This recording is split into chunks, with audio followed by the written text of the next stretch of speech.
Buenas tardes. En este día especial que dedicamos como cuerpo para la oración, quisiera compartirles un pasaje en la carta del apóstol Pablo a los Efesios, donde justamente el apóstol, guiado por el Espíritu Santo, escribió una de las oraciones que han sido reconocidas como una de las más sublimes, más majestuosas y de mayor alcance de toda la Biblia. Quiera Dios que después de analizar brevemente este pasaje, que vamos a dividir en 12 estudios, podamos hacer de esta nuestra oración. Les invito a leer en Efesios capítulo 3, desde el versículo 14 hasta el versículo 21. Por esta causa doblo mis rodillas ante el Padre de nuestro Señor Jesucristo, de quien toma nombre toda familia en los cielos y en la tierra, para que os dé, conforme a las riquezas de su gloria, el ser fortalecidos con poder en el hombre interior por su Espíritu, para que habite Cristo por la fe en vuestros corazones, a fin de que, arraigados y cimentados en amor, seáis plenamente capaces de comprender con todos los santos cuál sea la anchura, la longitud, la profundidad y la altura, y de conocer el amor de Cristo, que excede a todo conocimiento, para que seáis llenos de toda la plenitud de Dios. Y a aquel que es poderoso para hacer todas las cosas mucho más abundantemente de lo que pedimos o entendemos, según el poder que actúa en nosotros, a Él sea gloria en la Iglesia, en Cristo Jesús, por todas las edades, por los siglos de los siglos. Amén.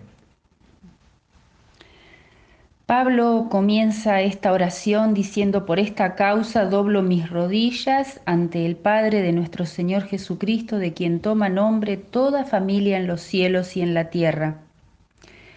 Él continúa esta oración con la idea que venía desarrollando en el capítulo 2, de que ahora en Cristo, los que son de Cristo, pasan a formar parte del pueblo de Dios, donde ya no hay barrera que divide a judíos y a gentiles, o a judíos y no judíos, en los cuales estamos incluidos, sino que ahora en Cristo Dios hizo un pueblo sin distinción de lengua, de tribu o nación.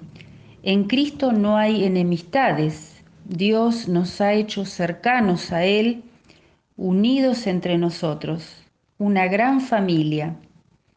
Algunos de ellos, de esa familia, ya se nos han adelantado y están en el cielo, y otros aún permanecemos aquí en la tierra.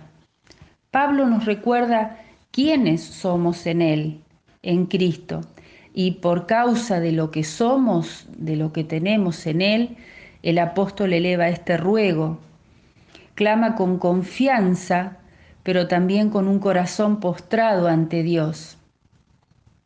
Intercede por la gran familia, para que el Señor nos ayude a entender los maravillosos privilegios y recursos que tenemos en Cristo y que nos permitirán vivir la clase de vida que Dios desea.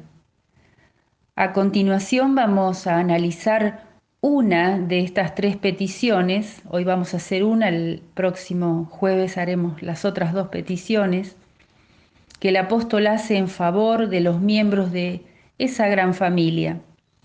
Y en primer lugar dice en su oración: para que les dé conforme a las riquezas de su gloria el ser fortalecidos con poder en el hombre interior por su espíritu, para que habite Cristo por la fe en sus corazones. Pablo pide a Dios fortaleza para sus hermanos, fortaleza interior, fortaleza conforme a las riquezas de su gloria. Cuando era estudiante en el Instituto Bíblico, un profesor nos dio un ejemplo de lo que significaba esto de conforme a las riquezas de su gloria. Y nos contaba que cuando él se estaba por casar, un amigo de los novios, muy adinerado, les hizo un obsequio de casamiento de su riqueza. Era un lindo regalo. Él sacó de sus riquezas para hacerle este obsequio, pero cuando la hija de este millonario se casó, su padre, como regalo de boda, les obsequió una bellísima mansión conforme a sus riquezas, en relación con el gran poder adquisitivo que este hombre tenía. De igual manera, Dios es capaz de fortalecernos con poder a sus hijos conforme a su grandeza y fuerza infinita. Dios pone a disposición nuestra de manera abundante e ilimitada todos los recursos que son necesarios para vivir el tiempo que nos resta en esta tierra de manera santa, justa y piadosamente. Cuando Cristo vino a morar en nuestra vida, el día que con arrepentimiento y fe vinimos a Él, el Espíritu Santo vino a morar a nuestra vida y es Él el que nos capacita para vivirla. Es Dios obrando en nuestra vida de manera sobrenatural, conforme a sus riquezas en gloria, con el poder con que resucitó a Jesús de los muertos. Esa es la fuerza que actúa en nosotros. ¿Somos conscientes de ese poder dentro de nosotros? ¿Hacemos uso de ese poder ilimitado? ¿Para qué necesitamos fortaleza? ¿Para qué necesitamos poder? Bueno, necesitamos ese poder para vivir la vida cristiana conforme a las exigencias del nuevo reino al cual pertenecemos, el reino de Dios, en un mundo que vive a espaldas de Dios, en el reino de las tinieblas. También necesitamos fuerza en este cuerpo de muerte donde hay que mortificar el pecado y aprender a vivir y a pensar de manera diferente y mejor.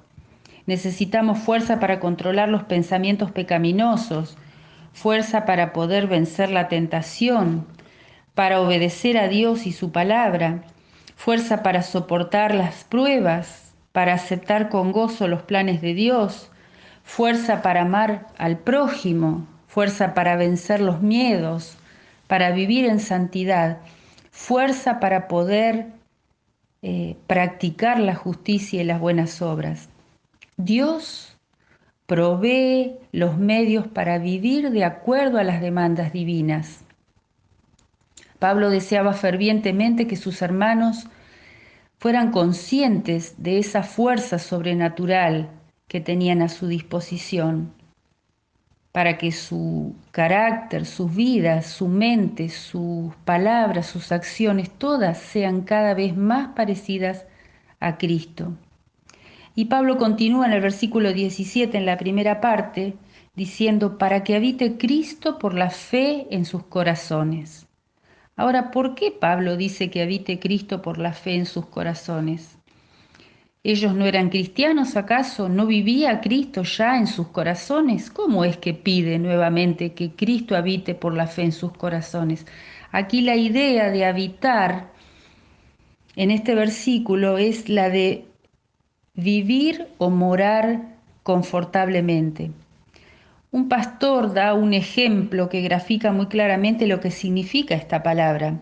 Él dice, es como cuando una pareja, después de haber ahorrado durante mucho tiempo y con mucho esfuerzo, compran una casa, pero al llegar ven que está también llena de imperfecciones, necesidad de hacer reparaciones, el techo se llueve, las paredes están descascaradas, hay que hacer algunas modificaciones en la cocina, el jardín está lleno de yuyos, pero esta pareja poco a poco le va haciendo los arreglos.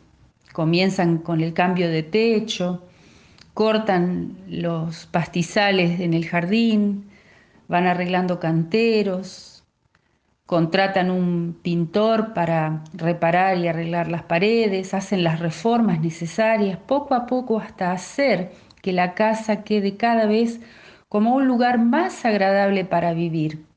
Así, de igual manera, el Señor, cuando llega a nuestra vida, la encuentra en condiciones no muy agradables, pero con paciencia y en colaboración nuestra, y con su ayuda y su poder, Él va haciendo las mejoras para que nuestra vida sea un lugar cada vez más confortable para la morada del Espíritu.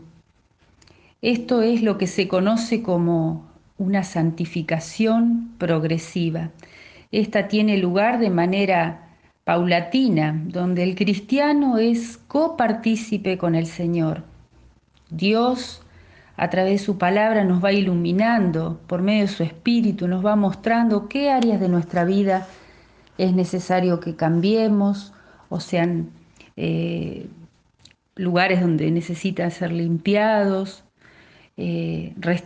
áreas que necesitan ser restauradas, pero como dijimos anteriormente, contamos con una fuente inagotable de fortaleza y todos los recursos que son necesarios para que nuestra vida se parezca cada vez más al Señor, a Cristo, y donde Cristo pueda morar en nosotros de manera confortable. ¿Somos conscientes de que la vida de Dios está dentro nuestro? ¿Somos conscientes de que contamos con recursos ilimitados de fuerza y de poder que obran en nuestra vida en favor nuestro? ¿Deseas que Cristo more de manera agradable en tu vida? Que esta petición que hizo el apóstol Pablo sea también nuestra petición, como dijimos, Señor, que conforme a las riquezas de tu gloria seamos fortalecidos con poder en el hombre interior por el Espíritu para que habite Cristo por la fe en nuestros corazones de manera agradable. Quiera Dios bendecirles y Dios mediante el jueves próximo vamos a continuar con las dos peticiones siguientes y el cierre de esta preciosísima y valiosísima oración. Y a todo esto podemos decir amén, amén. Bueno, que Dios los bendiga.